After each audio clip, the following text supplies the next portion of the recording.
Pajak merupakan kewajiban penting yang tidak boleh diabaikan oleh setiap badan usaha. Sayangnya, masih banyak perusahaan yang kurang teliti dalam urusan pajak, sehingga terjebak dalam kesalahan yang berdampak buruk pada arus kas maupun reputasi bisnis mereka. Bahkan sampai ada yang menutup bisnisnya. Agar tidak mengikuti jejaknya, ada baiknya kita ambil pelajaran dari kasus-kasus tersebut. Seperti kata Soekarno, yaitu jas merah. Jangan sekali-sekali melupakan sejarah.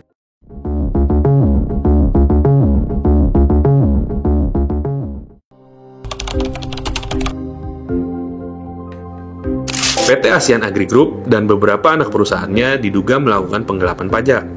Kejaksaan Agung mengultimatum ASEAN Agri Group untuk segera membayar denda 2,5 triliun rupiah terkait kasus penggelapan pajak.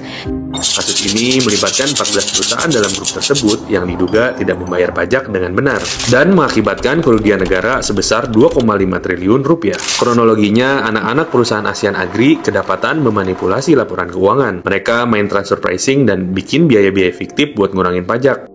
Kerugian negara diperkirakan sampai 1,3 triliun rupiah. Akhirnya dijatuhi denda 2,5 triliun. Pada akhir Januari 2014, ASEAN Agri Group sepakat membayar terlebih dahulu sebesar 719,9 miliar rupiah dan pembayaran tersebut terlaksana pada 28 Januari 2014. Sisanya sebesar 1,8 triliun rupiah dicicil hingga Oktober 2014 sebesar 200 miliar per bulan. Pelajaran pentingnya, transfer pricing bukan sesuatu yang bisa salah-salan. Dokumentasi harus rapi dan akuntansi grup usaha wajib transparan.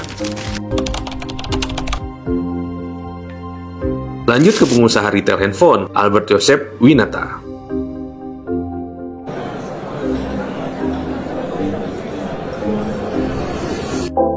Dikenal sebagai Koh Albert, merupakan direktur sekaligus pemilik PT Trinity Cellular Indonesia, sebuah perusahaan yang memiliki outlet di beberapa pusat perbelanjaan di Jogja. Koh Albert terbukti melakukan tindak pidana pajak berupa pelaporan SPT yang isinya tidak benar. Selain itu juga, perusahaan tidak menyetorkan PPN yang ia pungut dari konsumen pada kas negara. Karena perbuatannya, dia harus bayar denda sebesar 7,8 miliar rupiah dan masuk bui selama 6 bulan. Dari kasus ini, kita belajar pelaporan SPT harus dilakukan dengan benar dan lengkap. Dan juga jangan main-main dengan PPN. Kalau udah dipungut dari pelanggan, wajib disetor negara. Karena itu bukan uang kita.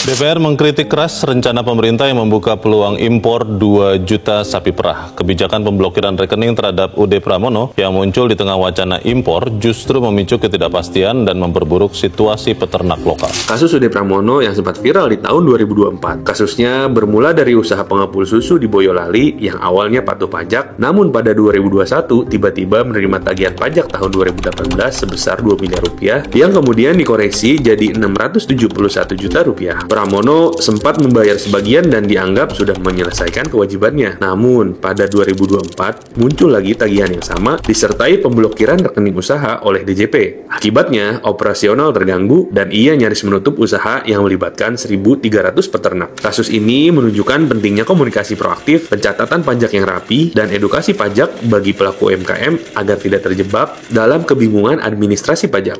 Bahan tabunganmu diblokir sejumlah 671 jadi bulan.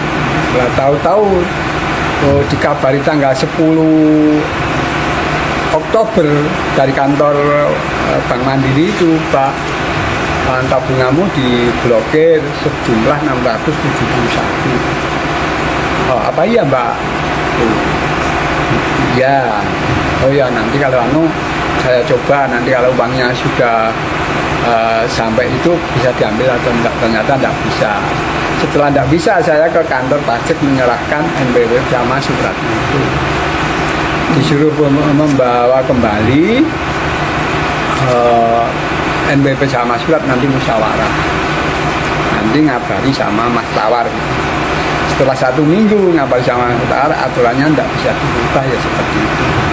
Setelah itu menyerahkan NPWP sama surat itu,